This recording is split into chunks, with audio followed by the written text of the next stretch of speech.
আম্পায়ারদের সিদ্ধান্ত আরও নির্ভুল করতে নতুন করে একাধিক প্রযুক্তি এনেছিল আইপিএল। এছাড়া কিছু নিয়মও করা হয়েছে আন্তর্জাতিক নীতিমালার সঙ্গে সাংঘর্ষিক রেখেই।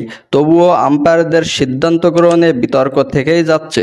থার্ড আম্পায়ারের সিদ্ধান্ত নিয়ে নতুন করে বিতর্ক দেখা দিয়েছে জনপ্রিয় ফ্র্যাঞ্চাইজিস আসরটিতে।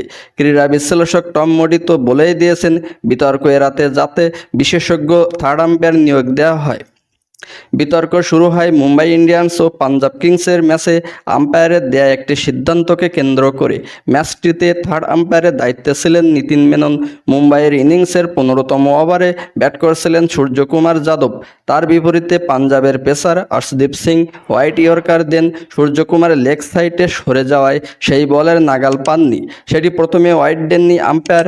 ওই সময়ে মুম্বাইয়ের এক সতীর্থ ডাক আউটে বসে ডিআরএস নেওয়ার জন্য ইশারা করেন ব্যাটারকে।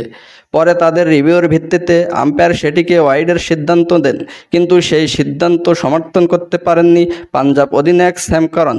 ফলে তখনই তিনি আম্পায়ারকে অভিযোগ জানান, যদিও সেই সিদ্ধান্তে আর বদল আসেনি। পরে 19তম ওভারে টিম ডেভিডকে একইভাবে অফ স্ট্যাম্পের বাইরে বল দিয়েছিলেন স্যাম কারান। সেটিও আম্পায়ার প্রথমে ওয়াইড দেননি, কিন্তু ব্যাটার রিভিউ চান। পরে থার্ড আম্পায়ারের মাধ্যমে সেটিকে ওয়াইড ঘোষণা করা হয়।